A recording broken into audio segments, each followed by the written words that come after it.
रात को बड़े अच्छे खासे तारे दिख रहे थे यहाँ से। आज एक सबसे अच्छी बात यह है कि पूरे इस होटल में कोई नहीं है, केवल मैं और नेहा है, and that's the best part. कोई नहीं है, उसका सबसे ज्यादा फायदा कैसे उठाया जाता है, ये नेहा का आइडिया था बाय द वे, जो उसने किया अभी।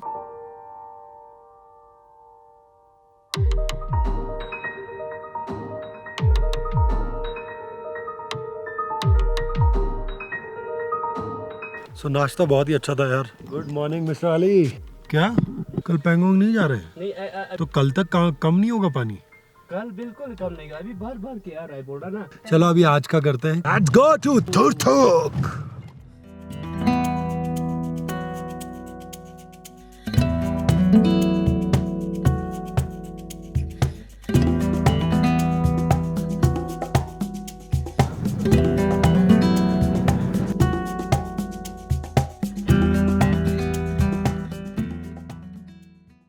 ये ऊंचे ऊंचे पहाड़ हमें एहसास दिलाते हैं कि इस प्रकृति में हमारा वजूद कितना छोटा है, लेकिन वहीं इन पहाड़ों पर बनी इन सड़कों को देखकर यह एहसास होता है कि इंसान अपने हौसलों से कहां तक पहुंच सकता है। नदी ने भी अपना रंग पहाड़ की तरह ही चुना है।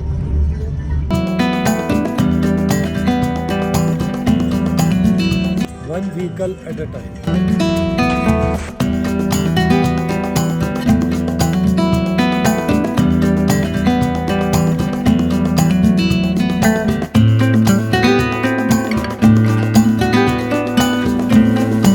बचपन से आज तक जिस सिंधु नदी का नाम सुना था, आज उसे देखकर लगा मानो वो मुझसे कह रही हो कि देखो कितनी सारी सभ्यताओं को आज भी मैं अपने भीतर समेटे हुए इस मटमैले और मचलते पानी के साथ बह रही हूँ।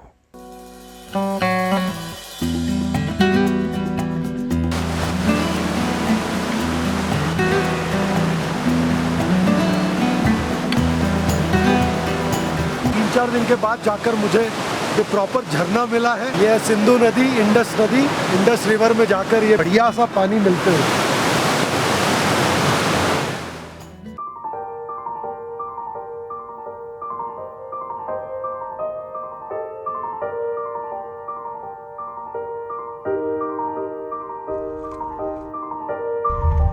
इससे आगे 15 किलोमीटर जाएगा, बॉर्डर पहुंचेगा। 100 किलोमीटर पाकिस्तान का बॉर्डर देखेगा यहाँ से। सफ़र करते हुए पता ही नहीं चला कि कब हम हिंदुस्तान पाकिस्तान की बॉर्डर पर पहुंचने वाले थे, और पहुंचने वाले थे हिंदुस्तान के आखिरी गांव थांग के पास। ये एक आम सा दिखने वाला टूरिस्ट स्पॉट ही था, लेकिन कैसे वो खास हो गया, आइए जानते हैं। तो ये येलो कलर का हाउस दिख रहा है ना, नीचे देखो आप, एकदम नीचे देखो। ओके, हाँ, ये अपना इंडिया का LOC है, लाइन ऑफ कंट्रोल। ये बीच का मैदान दिख रहा है, ये नो मैंस लैंड है। बीच में से रिवर जा रहा है, रिवर की राइट साइड पाकिस्तान का है, लेफ्ट साइड इंडिया का है। रिवर की राइट साइड पर ग्रीन एरिया दिख रहा है ना, हाँ, उससे जस्ट ऊपर माउंटेन पे जाके यूँ लाइन जा रहा है ना, माउंटेन के ऊपर से जिगजैग लाइन, उसी लाइन के एंड पर आपको पाकिस्तान का बंकर दिखेगा। सेकंड वाले ग्रीन उनका विलेज है, उधर आपको हाउसेज दिखेगा। विलेज का नाम है फ्रानू विलेज जी। 1971 से पहले ये दोनों एक ही विलेज था। ये ऊपर देखो तो सामने दो वाइट कलर का दिख रहा है ना, हाँ, वो अपना इंडियन बंकर है, अपना इंडिया का सोल्जर्स है। ये सामने वाला पहाड़ सारा पाकिस्तान का पूरा पीक है। ओह जी, पीक पर उनका सोल्जर्स है। फर्स्ट वाला ग्रीनी के बीच में येलो येलो दिख रहा है ना, उधर लोग भी मूवमेंट कर रहे हैं, खूब सारा लोग भी दिखेगा आपको।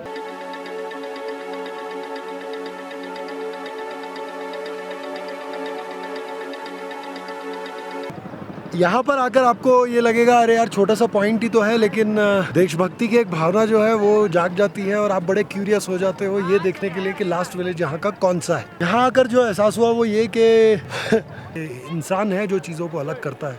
ये पूरा ड्राई फ्रूट का शॉपिंग के लिए सारी चीज़ें हैं। वहाँ खाना खाने के लिए एक बहुत अच्छी जगह है, प्योर वेजिटेरियन रेस्टोरेंट है ये। 10 रुपये में यहाँ पर इन जो स्टॉल्स हैं इन पर भी दूरबीन मिलती है।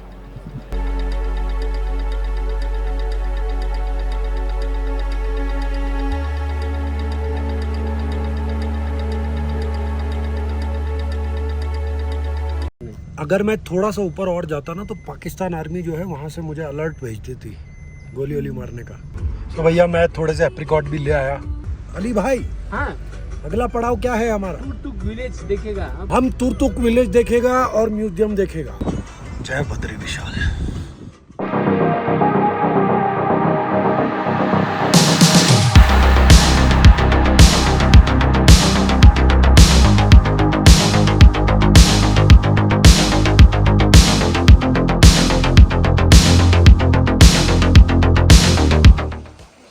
If you are going to the Turtuk village you have to cross this bridge.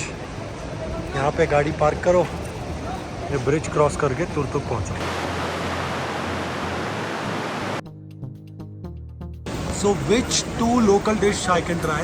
First of all, hello to everyone. Now we are at Nomad Hunger, exotic Balti cuisines here. Bale, soupy, thick soupy dish.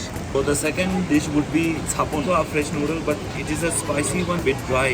तो हमारा mulberry mojito, mulberry fresh मिलेगा आपको, straight from the tree. यहीं से pick करके यहाँ। यहीं से pick करके cold press करके देते हैं। अरे वाह, एकदम सच्चे। बाले। याक चीज़ है ना ये? dried yak. ये है याक का ड्राइड चीज़। ये पहली बार ट्राई कर रहा हूँ, बड़ा चूई है। And this is amazing. Wow. ये है पता है असली चीज़। ये इतना मीठा है।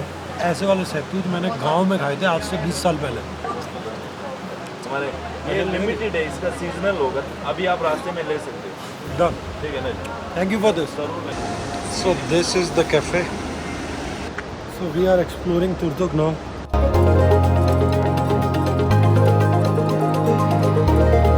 ये क्या है? एप्रिकॉट घर के लिए?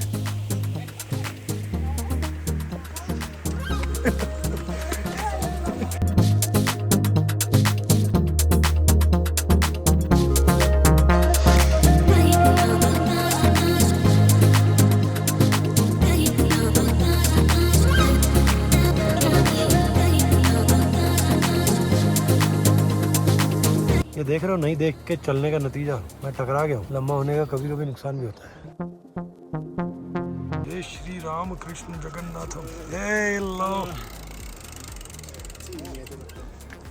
हिम्मत है लोगों की।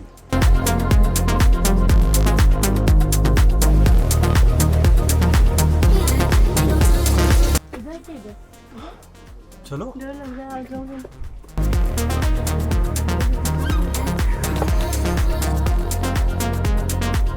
यहाँ तो कुछ नहीं है मैडम, वही था। ये रास्ता है जाने का। ये रहा मलबरी का पेड़, भर भर के मलबरी। बाल्टी कुजीन का बहुत जिक्र सुनोगे तो बाल्टी एक कम्युनिटी है जिसके 5% लोग जो यहाँ पे बचे हुए हैं, बाकी 95% पाकिस्तान में है।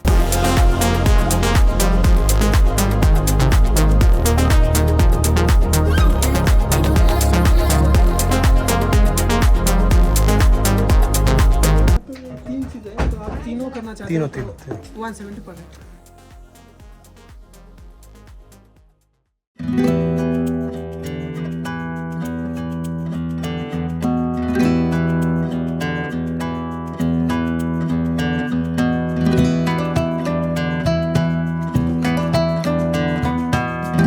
जैसे ही आप इस म्यूजियम में एंटर करोगे उसके कुछ ही देर बाद आप पहुंच जाओगे 300 से 400 साल पुराने वाले उस लद्दाख के एरा में, जहाँ पर जिंदगी बहुत ही सरल और सादा हुआ करती थी। बहुत लिमिटेड रिसोर्स होते थे और उन्हीं संसाधनों की बदौलत ये लोग अपना जीवन यापन करते थे।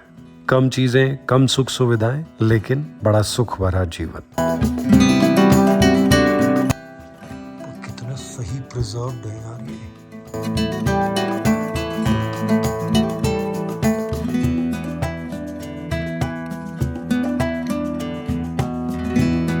I'm sure कि बहुत सारी कठिनाइयां इन लोगों को देखने को मिली, लेकिन देखिए कितनी खूबसूरती से आज भी उस जमाने की चमक, उस जमाने की ये यादें यहाँ हमारे लिए संजो कर रखी गई हैं।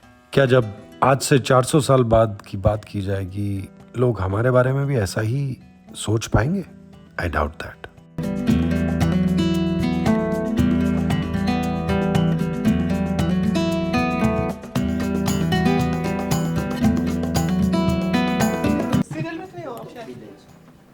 मम्मी देखती है सीरियल? हमारे लोग ज़्यादा वही देखते हैं।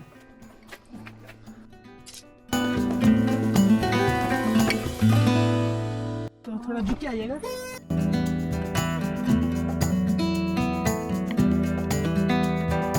जब यहाँ पे इलेक्ट्रिसिटी वगैरह कुछ होता नहीं था तो लोगों को कुछ भी खाने पीने का चीज़ें रखना हो तो इसी जगह पे रखा करते थे। उस टाइम पे ऐसा होता था, रोड इतने अच्छे भी नहीं थे, एक तो बर्फ भी ज़्यादा रहता था तो रोड सारे ब्लॉक हो जाते। जो बाहर जो छोटे छोटे रूम थे वो सारे ही कोल्ड स्टोरेज है।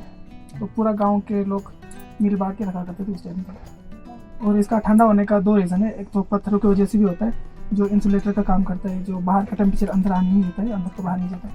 और इसका एक मेन रीज़न है जो पत्थर दिख रहे हैं ना वहाँ पे जो बड़े रॉक्स, तो इनके गैप से ठंडा हवा आते रहता है।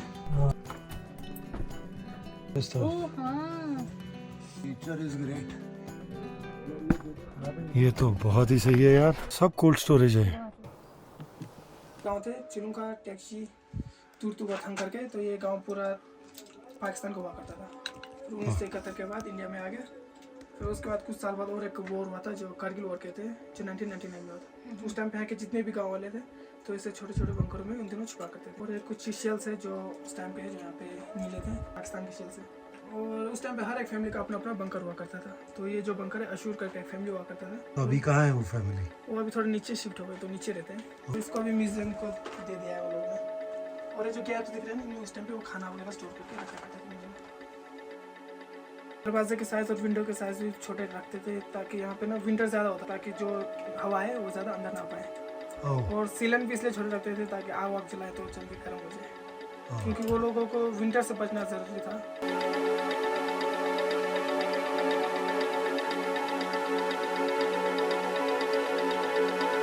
स्क्वायर जो दिख रहा है वो पाकिस्तान का बंकर था।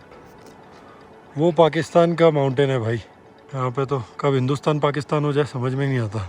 मज़ा आया देखकर। It's a beautiful village. अस्सलाम वालेकुम। इसीलिए तुर्तुक और गांव के जैसा ही गांव है, लेकिन काफ़ी सारी चीज़ें हैं वो इसको अलग बनाती हैं।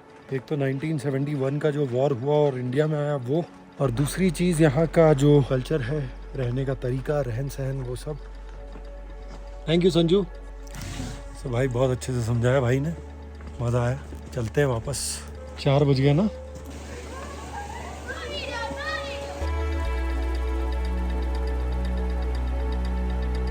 ये कितने का है ड्राई वाला? ये 50 का है। 30। जनाब मैं बचपन से यही हूँ बेटा। आप थोड़ा गाँव का कहानी सुनाऊँ। 71 में तो पहले हम पाकिस्तान में था। उस वक्त हमारे उम्र 10-12 की था। बड़ा ब्रिज पर मोर्चा था, लोहे का ब्रिज है ना। इस तरफ पाकिस्तान उस तरफ हिंदुस्तान था। तो दिसंबर की ठंड में बर्फ भी था जी, जंग हो गया। पाकिस्तान के फौज आर्मी नहीं था, ऐसे सिक्योर था, मामूली कम भी था। अब कम था, वो लोग कोई मर गया, कोई छोड़ के भाग गया। जी उसके बाद ये चुलूं का गांव मोर्चा से नज़दीक था, वहाँ 80 घर का। वो माँ बहन भी गांव में बम आने से डर कर फौज पीछे पाकिस्तान चला गया। अच्छा जी, तो हमारे अब फौज आने वाला था। हमारे बाप दादे दिल दिमाग था, हम ये फौज जंग होते पब्लिक से कुछ मतलब नहीं, हम ऐसे गाँव छोड़कर कहाँ जाएगा, पाकिस्तान हमको क्या देगा, फौज या सिविल को कुछ नहीं करेगा। तो फौज पहुँचा जनाब लद्दाख से कोट जम्मू कश्मीर का फौज पहुँचा जनाब। उस वक्त रोड नुब्रा में था। फौज इधर पहुँचा, हम आग सिखाया जी उनको। जोला में रोटी था वो भी ख़त्म हो गया, भूखे था। हमने आटा जमा किया जनाब, बकरा का आटा, उनको 1-2 दिन थोड़ा रोटी खिलाया। तो वहाँ 2 गाँव लिया मुर्चे वहाँ के। अच्छा मुर्चे वहाँ जंग बंद हो गया जनाब। 2 गाँव टैक्सी में था पता था लिया। 6 किलोमीटर बॉर्डर हुआ, फिर जंग बंद हो गया। तो उसके बाद अपना पाकि जहाज़ आकर यहाँ राशन का ड्रॉपिंग किया जी। अच्छा। पैराशूट में फौज के लिए बेरू जिंदा मुर्गा जिंदा क्या नहीं फेंक दिया, जब दिन में 20 दफ़ा फेंक कर कदम डालने की जगह नहीं मिला। तो हमें कहने लगा तुम्हें फौज के लिए आगे मोर्चा में भी थोड़ा पहुंचा दे। तो जिस वक्त हम भूखे में था तुम्हें खिलाया। जंग के दौरान हिसाब किताब नहीं होते, तुम्हें भी घरों में बच्चों को आटा चावल ले लो, फ्री में ले लो, कहा जनाब। हमने ख्वाब में भी नहीं देखा था। उस वक्त हम इंतहाई गरीब था, नमक भी नहीं था। पाकिस्तान गवर्नमेंट इतना इंतहाई था, नमक नहीं था जनाब। अच्छा। तो हमको आज अल्लाह की फजल और हिंदुस्तान की जमहूरियत की बदौलत, फौज की बदौलत हमें भी घरों में जमा किया जी। फिर उसको वक़्त 6 रुपया था, हम बॉर्डर पर काम करते रहा, लोट लेते रहा। जहाँ गाड़ी नहीं पहुँचते फौज के लिए हमारा 500-600-500 गधा है, जहाँ वहाँ सर्दियों के लिए राशन स्टॉक करते हैं। अच्छा। अभी बहुत पैसा मिलते है जी फौज से। जो हम जैसा अनपढ़ ऐसे आदमियों को फौज से माला माल पैसा मिलते है, हर चीज़ फौज से क्या नहीं मिलते जी, हर चीज़ मिलते हैं फ्री में। सब अमीर हो गया जनाब, गरीब था। हम इस देश के लिए दुआ करते हैं, ये देश सलामत रखे, ये जमहूरियत सलामत रखे।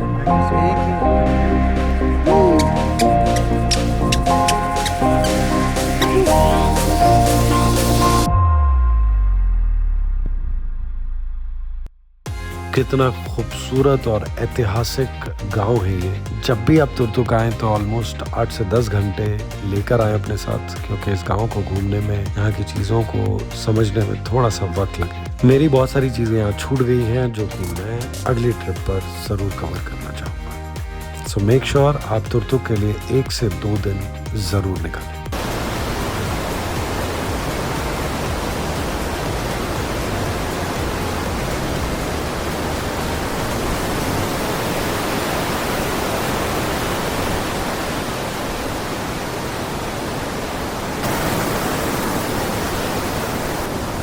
And we are done from Turtuk.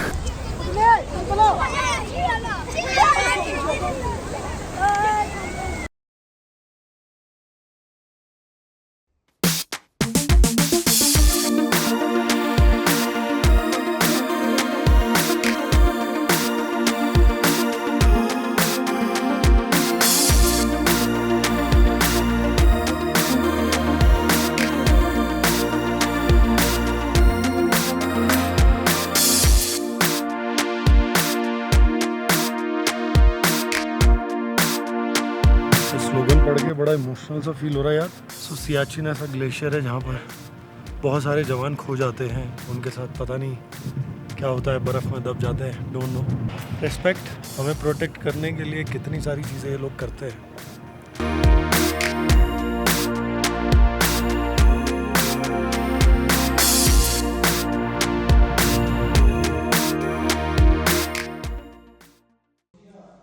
आज का डिनर, गुड नाइट गाइस।